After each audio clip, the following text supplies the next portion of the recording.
Hello students, question number 5 from JEE Main 2021, 25 February shift 1. The question is, let alpha be the angle between the lines whose direction cosine satisfy the equations L plus n plus m minus n equal to 0 and L square plus m square minus n square equal to 0. Then the value of sin to the power 4 alpha plus cos to the power 4 alpha क्या होगा ये बताना है हमें। तो सबसे पहले अगर यहाँ से अगर बात करें तो L square plus M square minus N square is equal to 0 है and L square plus M plus N square की वैल्यू 1 होती है। इन दोनों को सब्ट्रैक्ट कर लूँगा अगर मैं, तो यहाँ से आ जाएगा 2n square is equal to 1, यानी कि n स्क्वायर इक्वल टू 1/2, तो n का वैल्यू प्लस माइनस 1/√2 आ जाएगा। इसके बाद n स्क्वायर का वैल्यू आ गया अगर, तो हम लोग अगर L square plus M square की वैल्यू निकालें तो L square plus M square equal to N square के इक्वल आ जाएगा और एन स्क्वायर यानी कि 1/2 आ जाएगा।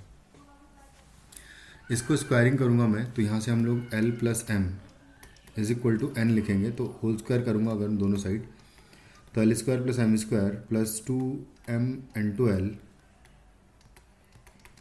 Is equal to N square के इक्वल आ जाएगा। तो ये दोनों ये आपस में कैंसिल आउट हो जाएगा, क्योंकि L square plus M square is equal to N square है, तो ये कैंसिल आउट हो जाएंगे। तो यहाँ से आ जाएगा M L is equal to 0।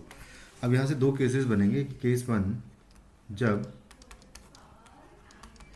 m is equal to 0 होगा, तो उस केस में अगर m 0 है तो n तो ऑलरेडी हो ही चुका है, और l का वैल्यू अगर देखें तो ऐसा हम कर लेते हैं कि अगर m इक्वल टू 0 होगा तो उस केस में यहाँ से हम ये कह सकते हैं कि L square is equal to आ जाएगा एन स्क्वायर के इक्वल, और L square equal to N square के इक्वल अगर आ जाएगा तो यहाँ से जो एल है वो basically L is equal to plus minus N के इक्वल आ जाएगा।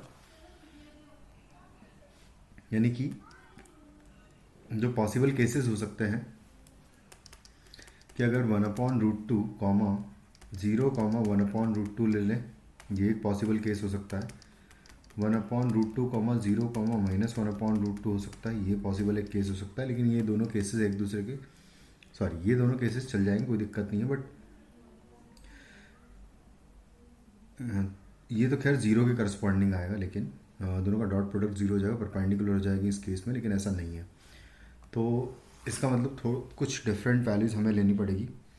n is equal to L square, n is equal to L is equal to N is equal to plus minus 1/√2 हो जाएगा यहाँ से। तो इस केस में ये हो सकते हैं दो केसेस।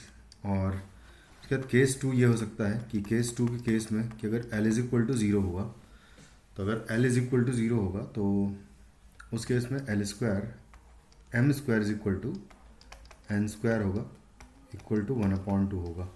इसका मतलब 1/√2 कॉमा 1/√2 और 0 से स्टार्टिंग करेंगे कुछ इस तरीके से, ये दूसरा केस मान सकते हैं। तो ये दो डायरेक्शन रेशियोज मिल जाएंगे मुझे, एक ये और एक ये।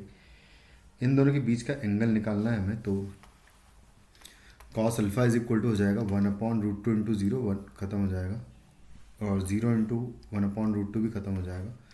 1/√2 इंटू 1/√2 1/2 आ जाएगा, यानी कि अल्फा इज इक्वल टू π/3 आ जाएगा। अल्फा अगर π/3 आ गया तो हमें जो वैल्यू निकालनी है वो निकालनी है sine to the power 4 alpha plus cos to the power 4 alpha की।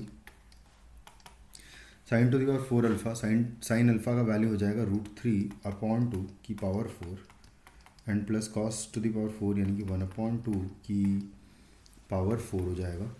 तो यहाँ से आ जाएगा ये √3 इंटू 3 9/16 हो जाएगा ये, एंड प्लस 1/16 होगा, तो ये हो जाएगा 10/16, और 10/16 जो है वो अगर मैं 2 से कैंसिल आउट करूँगा तो आएगा 5/8। तो फाइनली आंसर मेरा हो जाएगा 5/8, which is in option 3rd। Thank you.